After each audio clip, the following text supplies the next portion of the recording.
on it, Jim Acosta.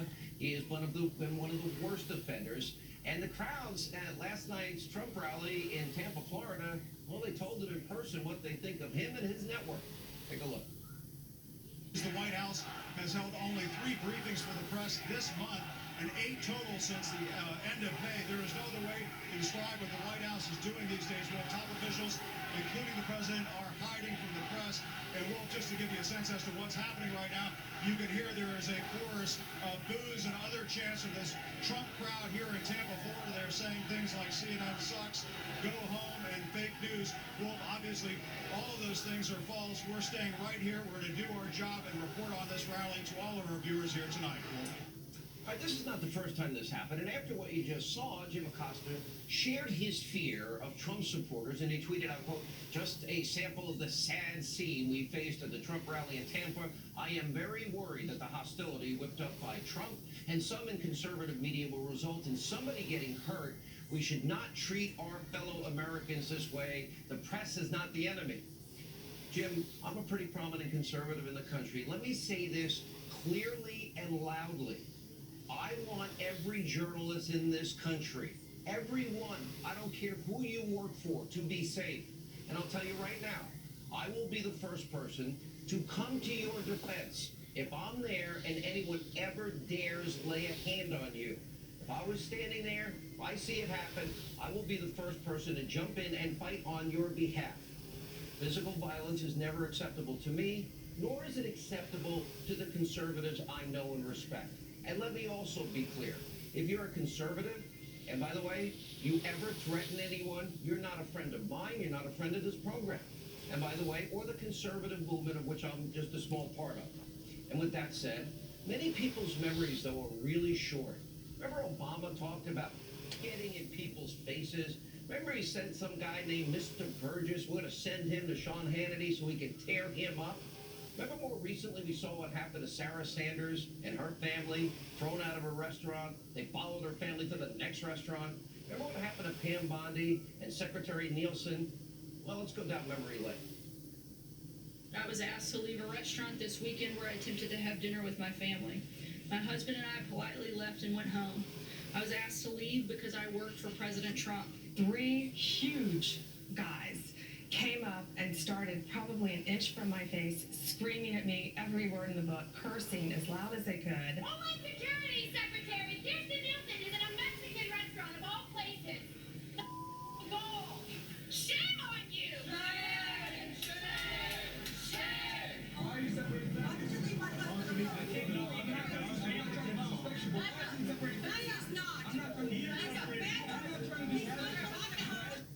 Now, Jim, I have a question. Did you ever pick up the phone? Did you call Sarah Sanders? Did you call Pam Bondi, the Secretary of State in Florida? Did you call Secretary Nielsen after they were run out of places publicly in a violent, what looked like could become a violent situation? If you did, by the way, good for you.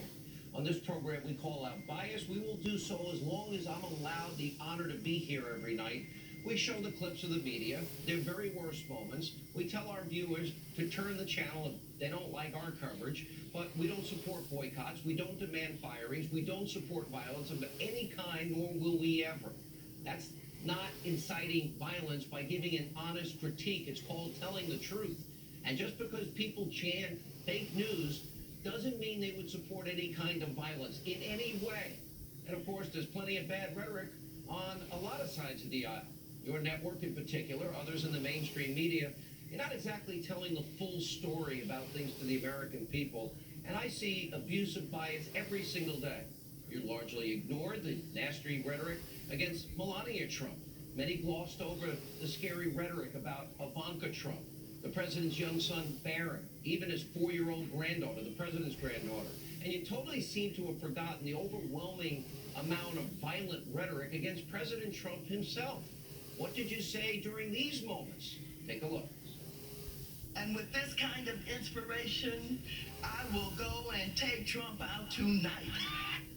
Yes, I have thought an awful lot about blowing up the White House. When was the last time an actor assassinated a president?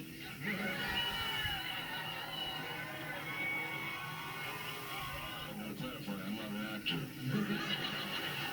I lie for a living.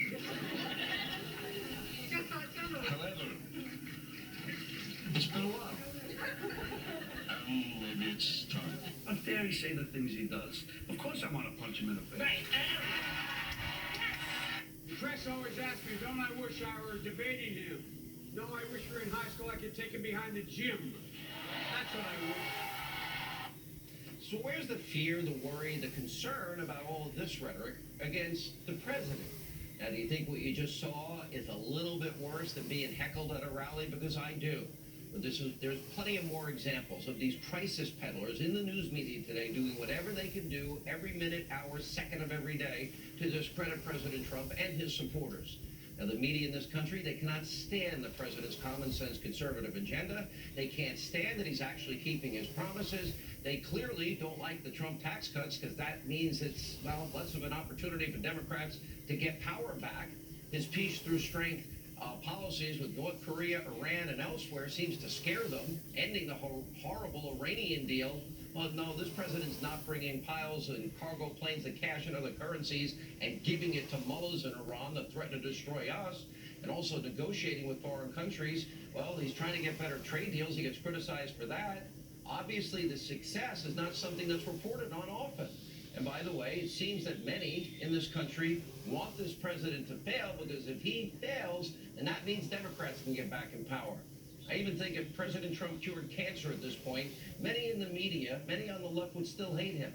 It's a prime reason why the media is so obsessed with Mueller's partisan witch hunt. They want to see this president impeached. They have been trying to attack his credibility since he's been elected. Earlier today, the president's attorney, Rudy Giuliani, called for Mueller to finally begin to wrap this up. Watch this. We believe that the investigation should be brought to a close. We think they're at the end of it. They should render their report, put up, I mean, I guess, prove a claim told we're not, put up or shut up. What do you got? We have every reason to believe they don't have anything. The president did anything wrong. You don't have any evidence of anything wrong. And today on Twitter, the president himself called on the Attorney General Jeff Sessions to end this investigation. He tweeted out, quote, "This is a terrible situation. The Attorney General, Jeff Sessions, should stop this rigged witch hunt right now before it continues to stain our country any further."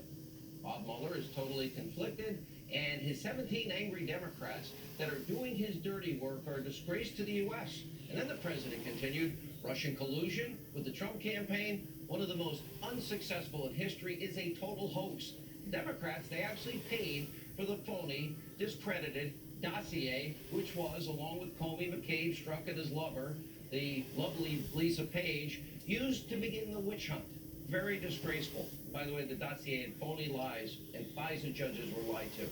Now, if you can believe it, many in the media, they're now saying President Trump actually obstructed justice because he tweeted out his opposition to all that has happened with no evidence and criticizing what is a witch hunt. In other words, telling the truth. Take a look.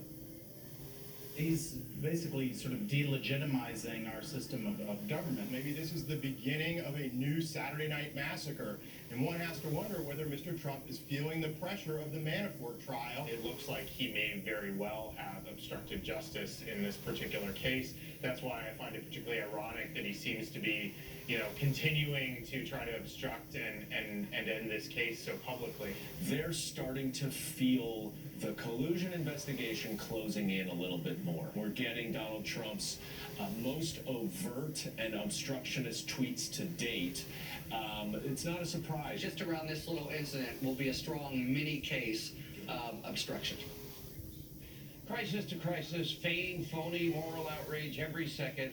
Just another example of what is groupthink in action. And it's the same reason the mainstream media has been telling you that the trial of Paul Manafort on a 2005 tax case is the trial of the century.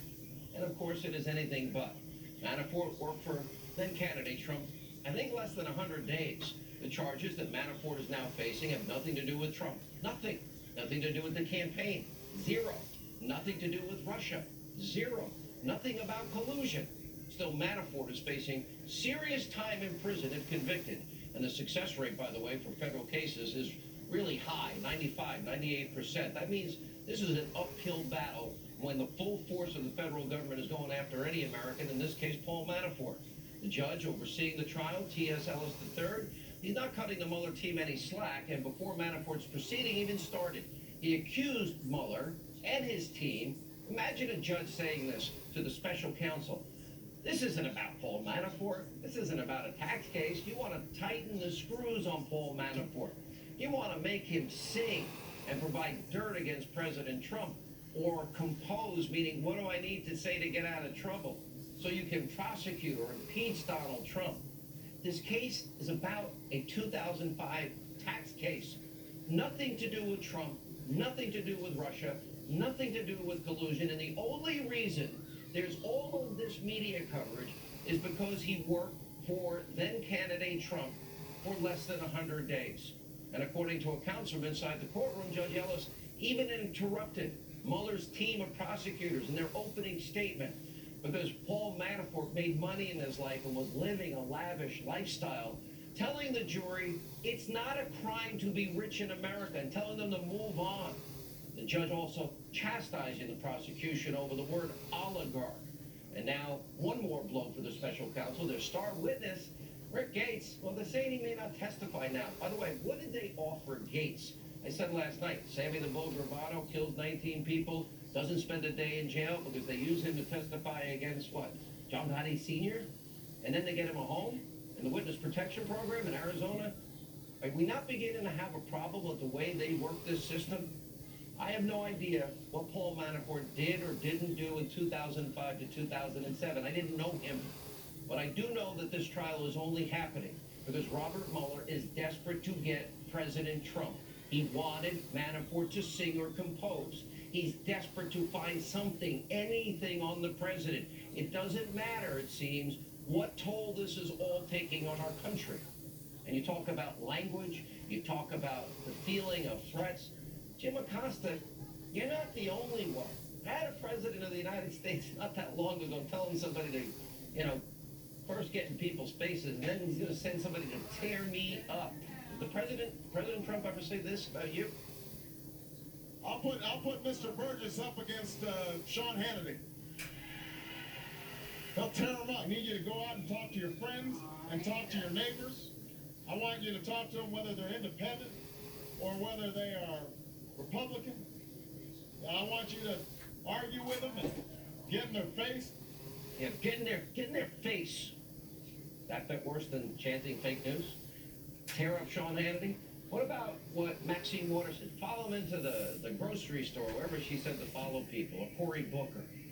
Joining us now, author of Why We Fight, Fox News national security strategist, Dr. Sebastian Gorka. Author of the brand new book, a bestseller, The Briefing, Politics, Press, and the People. Former White House press secretary, had the worst job in America. Now Sarah Sanders sadly has it. Why anybody wants that job, to deal with these people every day, is beyond me. Congrats, Sean, on the book. Their memories are short, because what happened to Pam Bondi and Secretary Nielsen, what happened to Sarah Sanders is recent. The things that have been said about the president's son are fairly recent, and his granddaughter are recent. The things said about Melania, Ivanka, and so many others that are close to the first family. I don't remember Jim Acosta as the great champion standing up for the first family or calling them. I'd love to know if you ever called them and said, I'm so sorry what you've been through.